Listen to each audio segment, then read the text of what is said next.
What's up, everybody? Welcome to SLC Puck! On location, I think, for the very first time in the history of the show.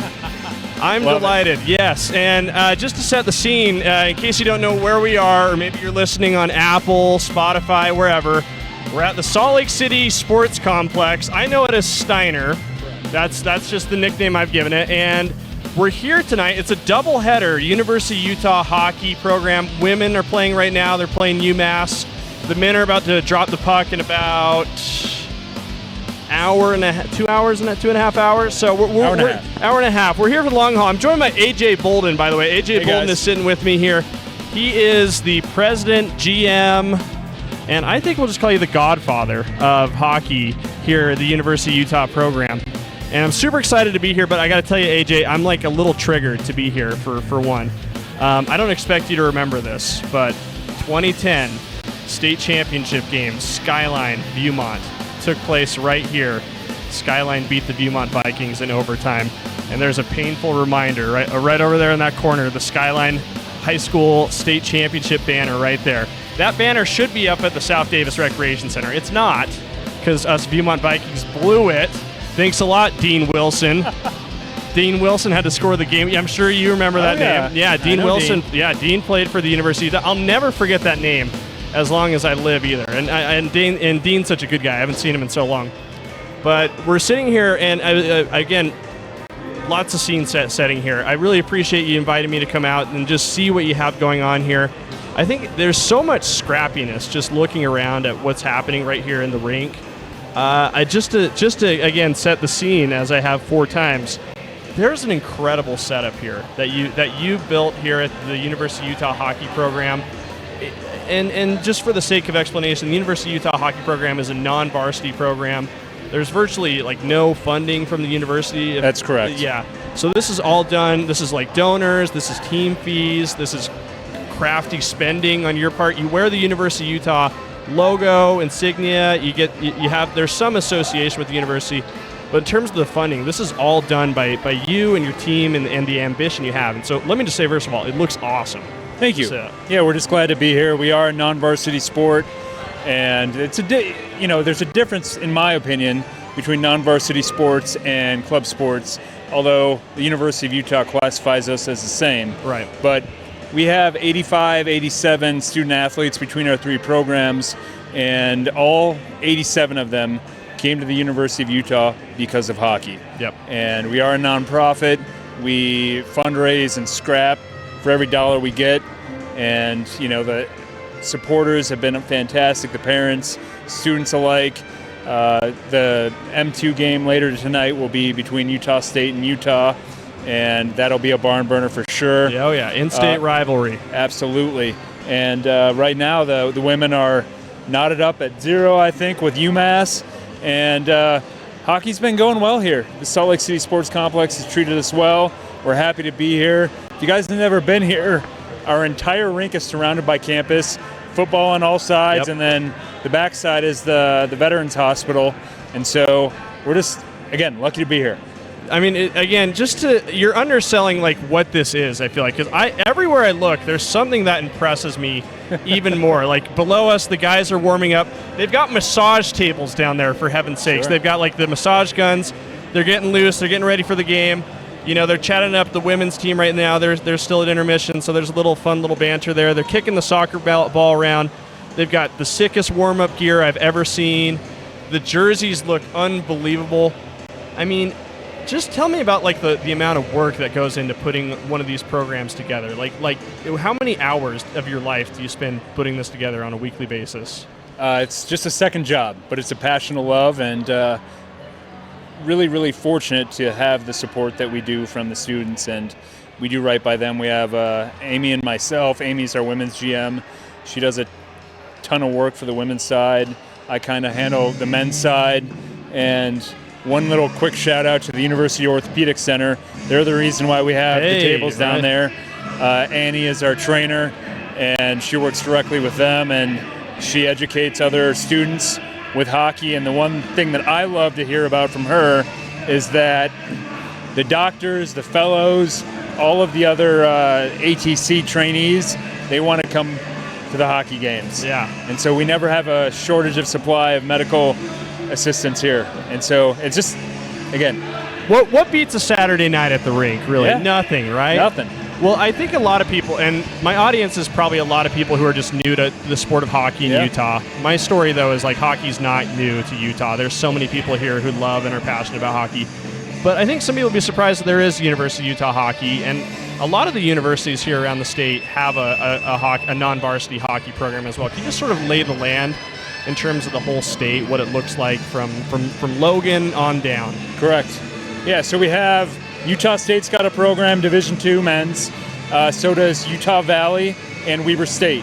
BYU had one for quite a while as well. That's correct. They got shuttered a couple years ago, but they were there for 20 plus years. Mm-hmm. And we've been around, I think, for 18 or 19.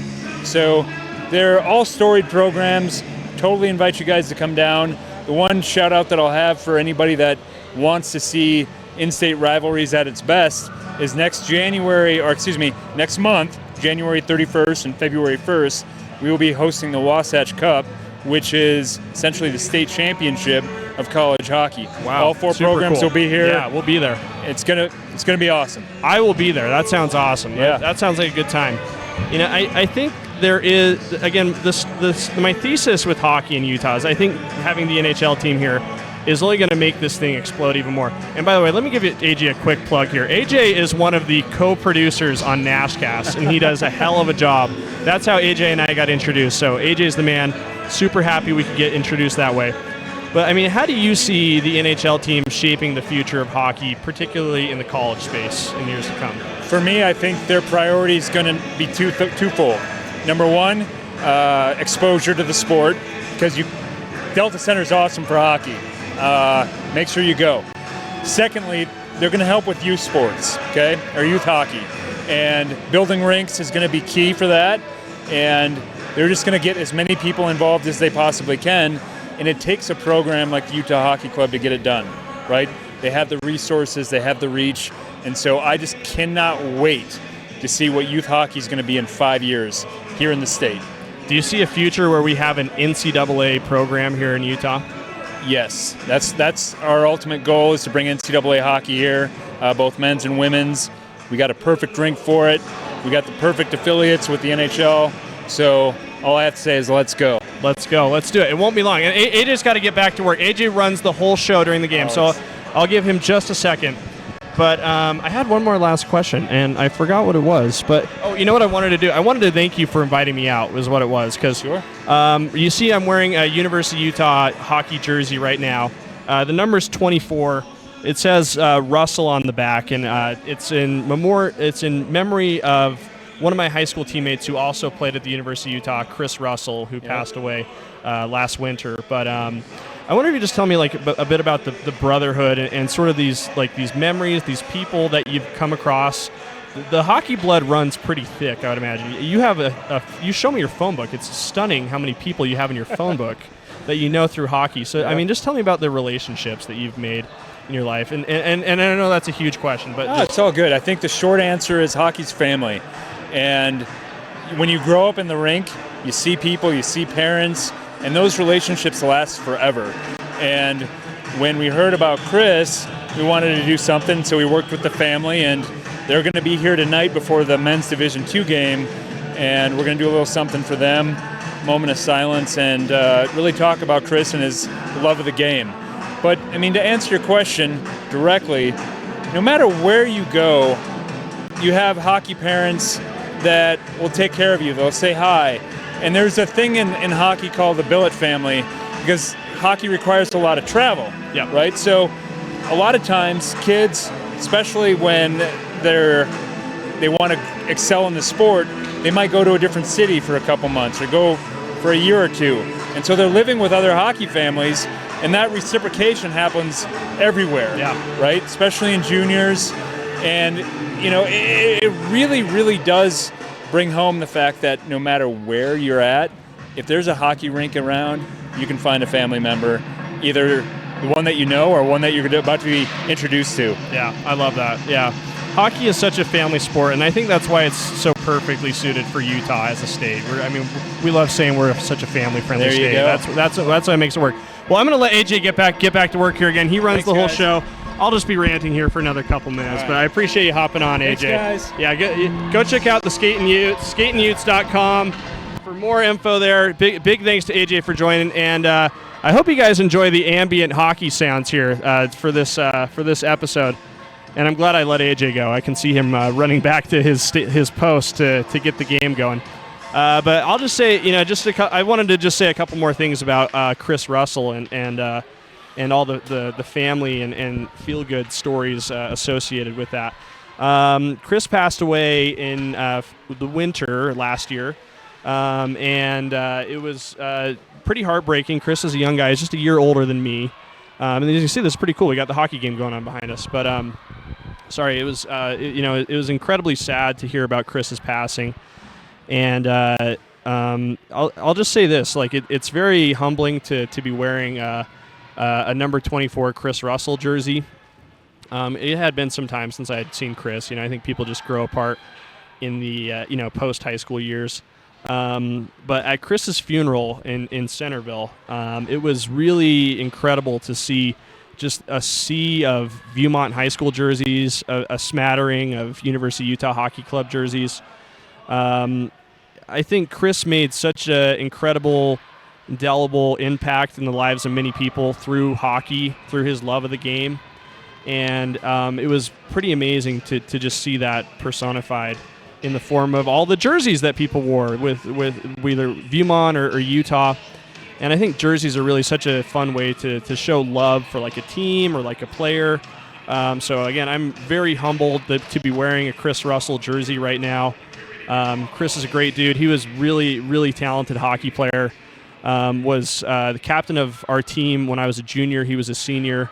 He was a huge part of the success we had at Viewmont, and I know he gave my dad. I would say he gave my dad some gray hairs, but my dad didn't have any hair at that time. So, but Chris had a lot of personality and spunk, and it's fun to be here to celebrate him. He would be so psyched to see what's happening in the hockey scene here in Utah. So. I just want to send my love to the Russell family, friends of Chris, husband's family, and the Taylor Weaver and his family, and everybody else who knew and loved Chris. The Viewmont hockey family is real, and they're a huge part of my life. And I just want to say I love you guys. So this has been a special episode of SLC Puck live on location. Hoping to do more of these in the future. I'm learning that my setup has quite a few shortcomings. As it were. The lighting I can see is not very good. I know I look like a shadowy figure right now, but I think I'm just getting blown out by the fact that there's a huge white sheet of ice behind me. But anyway, super fun to be here. Thank you guys for tuning into this special edition of SLC Puck. Like, comment, subscribe, follow on social media, merch at slcpuck.shop, ksl.com, Nashcast, all that good stuff. So thanks guys, appreciate you, and we'll talk soon.